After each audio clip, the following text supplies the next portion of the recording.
We could live in a country powered entirely by truly just renewable energy, woven together by accessible public transit, in which jobs and opportunities of this transition are designed to systematically eliminate race and gender inequality.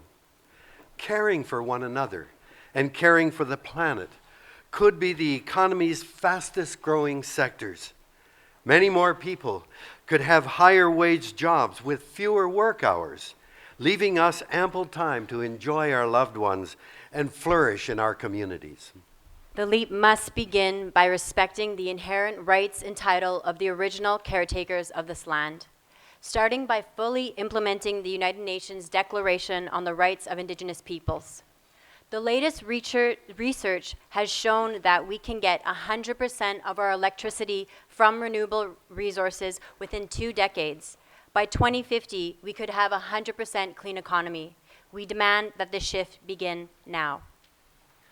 No new infrastructure projects that lock us into increased extraction decades into the future. The new iron law of energy development must be, if you don't want it in your backyard, then it doesn't belong in anyone's backyard. The time for energy democracy has come. Wherever possible, communities should collectively control new clean energy systems. Indigenous peoples and others on the front line of polluting industrial activity should be first to receive public support for their own clean energy projects. We want a universal program to build and retrofit energy-efficient housing, ensuring that the lowest income communities will benefit first. We want high-speed rail powered solely by renewables and affordable public transit to unite every community across Canada. In place of more cars, pipelines, and exploding trains that endanger and divide us.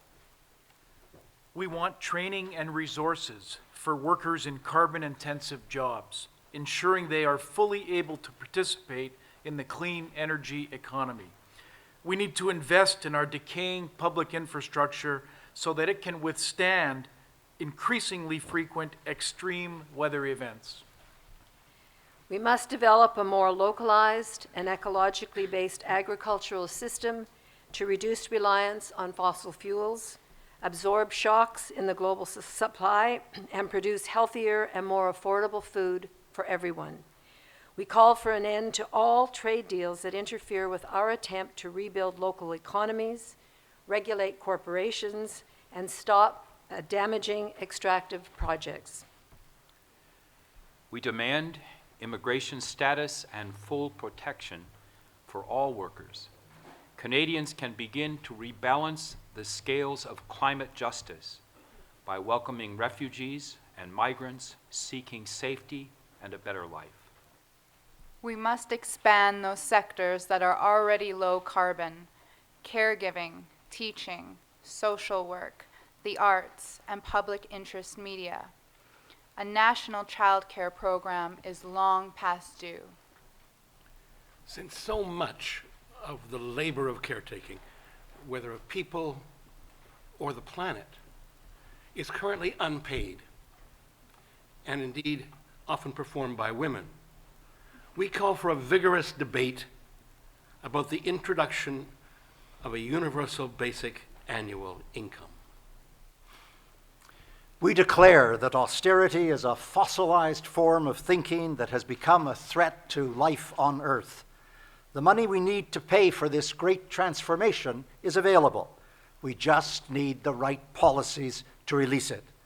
An end to fossil fuel subsidies, financial transaction taxes, increased resource royalties, a higher income tax on corporations and wealthy people, a progressive carbon tax, cuts to military spending. We must work swiftly towards a system in which every vote counts and corporate money is removed from political campaigns. This is a great deal to take on all at once, but such are the times in which we live.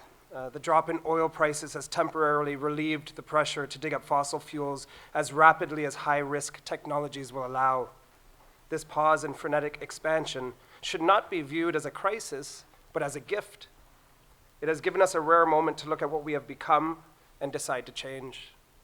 And so, we call on all those seeking political office to seize this opportunity and embrace the urgent need for transformation. This is our sacred duty to those this country has harmed in the past, to those suffering needlessly now in the present, and to all who have a right to a bright and safe future. Now is the time for boldness.